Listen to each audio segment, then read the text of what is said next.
Bonjour Lise Lauretian, notre grande spécialiste de foot. Quel événement considérable que la Coupe d'Afrique des Nations qui s'ouvre demain au Stade Alassane Ouattara avec le match d'ouverture qui opposera la Côte d'Ivoire à la Guinée-Bissau. Pour cette CAN qu'on va vivre sur TV5 Monde grâce à vous Lise Laure, il y a des enjeux très importants. D'abord ce match d'ouverture, c'est un moment fort qui va réunir toute l'Afrique et même au-delà. Bien sûr, ça fait, Patrick, 40 ans que la Côte d'Ivoire attend l'organisation de cette Coupe d'Afrique des Nations. Donc, ça va être un événement. Tout le continent va vivre, évidemment, avec ses stars, cet événement. Ce sera Côte d'Ivoire, Guinée-Bissau, au stade d'Épimbe. Évidemment, la Côte d'Ivoire de Jean-Louis Gasset est favorite. Maintenant, attendons de voir le match, parce qu'on dit aujourd'hui en Afrique, attention, il n'y a pas de petites équipes. Il faut se méfier. Oui, il faut se méfier. Par tous les cas, depuis la dernière Coupe, il y a des équipes qui sont montées, d'autres qui baissent. Mais on se dit quand même que là, normalement, le match d'ouverture, la Côte d'Ivoire qui accueille est favorite. Bien sûr qu'elle est favorite, hein, largement même favorite, mais attention, on se méfie aujourd'hui de ces petites équipes parce que sur un match, tout peut se jouer. Et puis, il y a également l'enjeu de la compétition. Il faut savoir que la pression sur les éléphants est énorme. Il y a tout le pays qui sera derrière. Et attention, la Côte d'Ivoire n'a jamais remporté une Coupe d'Afrique des Nations à domicile. En 84, c'est le Cameroun qui l'avait emporté alors qu'elle l'organisait. Donc, grosse pression sur les éléphants qui devront se défaire de cette pression pour, comme on dit à Abidjan, enjailler le public. Allez, on va être avec évidemment que le meilleur gagne. On voyait à l'instant des images du Sénégal. Là, on va les revoir peut-être ces images. On se dit c'est quand même objectivement, Lise Laure, c'est favori le Sénégal. Effectivement, le Sénégal est favori, champion d'Afrique en titre. Hein. C'était il y a en 2022 au Cameroun, c'était la première CAN qu'ils remportaient. Il faut savoir qu'ils ont des joueurs majeurs, Sadio Mané, Khalidou Koulibaly, Edouard Mendy. Mais ce qui change par rapport à 2022, c'est que ces joueurs évoluent en Arabie Saoudite. Alors certains disent que c'est peut-être moins bien, mais ce sont des joueurs de qualité et ce sont des joueurs aussi qui sont vieillissants. Sadio Mané, 31 ans, donc c'est peut-être la dernière CAN pour ces joueurs, mais c'est une équipe, attention, qui a été bien remaniée par Aliou Cissé, qu'on surnomme El Tactico. Il y a du sang neuf, notamment Lamine Camara, le médecin qui a été sacré meilleur joueur africain de l'année. Donc c'est un mélange d'expérience et de jeunesse et tiens, ça peut marcher. Là, on voyait, regardez, là, une autre équipe, là, tiens, tout en rouge, là, on voit ici, là, Lise Laure. Alors, cette équipe, si je me trompe, c'est l'Égypte de Mohamed Salah. Alors, cette équipe, là, le temps qu'on dise ça, on est passé encore à une autre équipe. On est passé, c'est toujours l'Égypte, on voit Mohamed Salah. Alors, l'Égypte, attention, c'est l'équipe la plus titrée du continent, 7 titres. Elle va essayer de viser un 8e titre. Et il faut dire que ça fait 2 fois qu'elle échoue aux portes. Elle est vice-championne d'Afrique. Elle a été battue par le Sénégal. Donc, c'est l'année ou jamais de pouvoir enfin, après les échecs de 2017 et 2022, de remporter le 8e titre continental, et c'est pas rien. Oui, c'est vrai quand même, on parlait tout à l'heure des heures ensemble, c'est vrai quand même que la Côte d'Ivoire qui accueille, elle a quand même des chances cette année quand même de faire quelque chose de fort. Hein. Et quand on joue à domicile, on a quand même le 12e homme. Et le 12e homme, et il faut savoir qu'aussi, elle est dans une bonne dynamique. Hein. La dernière défaite de la Côte d'Ivoire remonte en juin dernier, c'était face à la Zambie. C'est d'ailleurs un carton 3-0. Mais depuis, la Côte d'Ivoire, pour les matchs amicaux, s'est rattrapée, notamment pour les éliminatoires du mondial. Dernièrement, elle a battu, étrié la Sierra Leone, c'était à San Pedro, 5-1.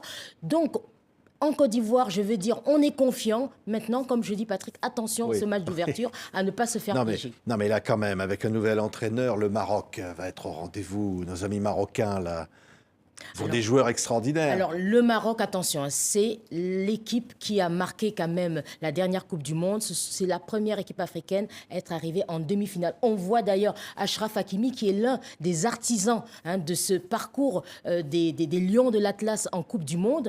Et il joue au Paris Saint-Germain. C'est le latéral droit du Paris Saint-Germain. Et Walid Regragui, qui a été sacré, je rappelle, meilleur entraîneur africain de l'année. La joue un peu modeste. Hein. Chaque fois, il dit « nous ne sommes pas favoris ». Pourquoi il dit ça? Parce que je rappelle que le Maroc n'a gagné depuis la création de la CAN qu'une seule Coupe d'Afrique des Nations, c'était en 1976. Ça fait longtemps. Donc attention, les Marocains qui vont jouer à San Pedro. Donc Ça va pas être facile. Hein. C'est la Coupe du Monde. Certains disent attention, physique, climat, chaleur, c'est pas la même chose. Donc les Marocains sont méfiants.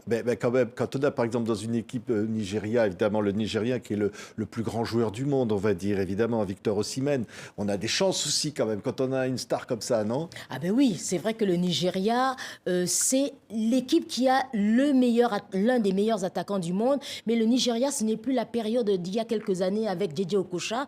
Donc, et d'ailleurs, parlant de Victor Osimhen que l'on voit, si vous voyez Patrick, il porte un masque. Il était absent lors de la dernière Coupe d'Afrique des Nations parce qu'il avait eu cette grave blessure.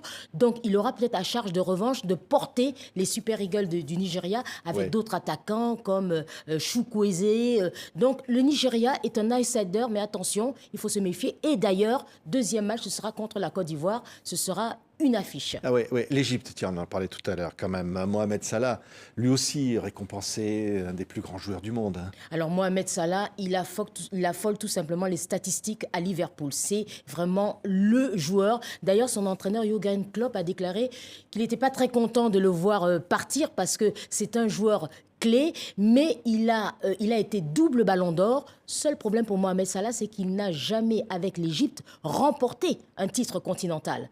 Donc, échoue en 2017, je le disais tout à l'heure, les Pharaons ont échoué en 2022. Donc, lui, ce qu'il voudrait cette année, c'est avec l'Égypte, lui qui est célèbre, c'est la star en Égypte. Il voudrait cette année remporter avec l'Égypte son premier titre continental. On est trop impatients d'y être, Lise Laure. Hein. On vivra tout ça sur TV5 Monde grâce à vous notamment. Mais un mot, on va avoir des images de ce qui se passe là en Côte d'Ivoire. C'était vraiment un événement populaire que cette Coupe d'Afrique des Nations. C'est formidable. Un événement économique aussi quelque part, oui.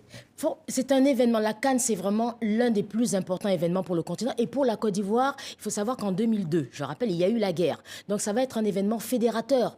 Pendant toutes les phases de groupe, déjà, tous les Ivoiriens du nord au sud, à l'ouest, seront derrière les éléphants. Et en plus, il y a eu, Patrick, des infrastructures qui ont été construites. Le stade des Pimbé dont vous parliez tout à l'heure, baptisé Stade Alassane Ouattara, 60 000 places. Premier stade dont la construction a démarré en 2016 grâce à un don de la Chine.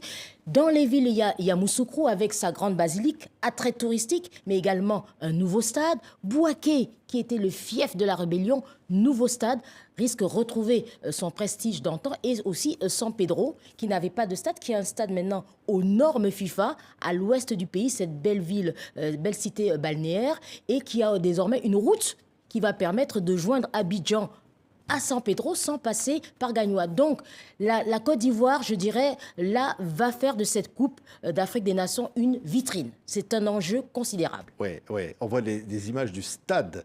Là, vous le disiez à l'instant, Lise Laure, hein, c'est des infrastructures magnifiques pour vivre le foot, quoi. Hein. Oui, ce sont des infrastructures indispensables parce que, vous savez, il y a beaucoup de fédérations ou de sélections africaines aujourd'hui qui n'ont pas de stade aux normes et qui sont obligés de jouer leurs matchs à l'extérieur de leur pays, par exemple le Burkina Faso. Donc, la Côte d'Ivoire, là, se dote d'infrastructures, un peu comme l'a fait également le Sénégal avec Diamniadio et le stade Abdoulaye Wade. Voilà, donc c'est très, très important d'avoir ces infrastructures pour, après cette CAN, pouvoir avoir un championnat digne de ce nom. Merci Lise Laure. Merci. Après, maintenant, je te répète, on est impatient d'y être. Vous donnez l'envie, là. On voudrait déjà être demain. Aller. On veut déjà être demain. On veut voir la Côte d'Ivoire qui affronte la Guinée-Bissau. On va vivre tout ça sur TV5 Monde. On est tous pour la CAN. Que le meilleur gagne. Merci beaucoup, Lise Laure. Merci.